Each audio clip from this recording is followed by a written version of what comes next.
የስራ ዕድል በሚመለከት በጣም ጥሩ ስኬት ካየንበት ዓመት አንደኛው ይሄ ዓመት ነው። በዚህ ዓመት በሀገር ውስጥ 4.9 ሚሊዮን ሰዎች ስራ አግኝተዋል። የውጭ የስራ ስምሪት ከ600 ሺህ በላይ ሰዎች ስራ አግኝተዋል።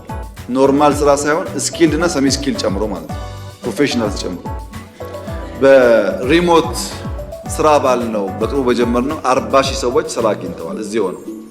በድምሩ ከ5 ሚሊዮን ሰው በላይ ስራ ያስገኘ ኢኮኖሚክ እንቅስቃሴ ነበረን። ከዚህ ውስጥ አንዱ አንኳር ስራ ፈጣሪ መስክ ግብርና ነው። ከ2 ሚሊዮን ሰው በላይ ስራ አስገኝቷል። ሁለተኛው ሰርቪስ ነው።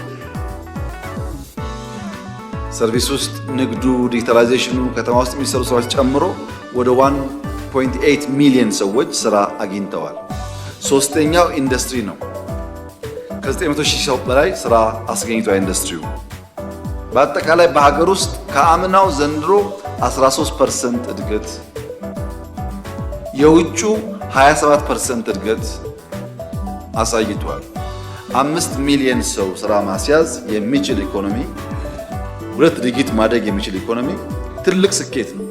ስኬት ግን ምንም ክፍተት የለው ማለት አይደለም። ዳውንሳይድ ይኖረዋል። እሱን ደግሞ እያዩ በሚቀጥለው ማድረግ አስፈላጊ ይሆናል።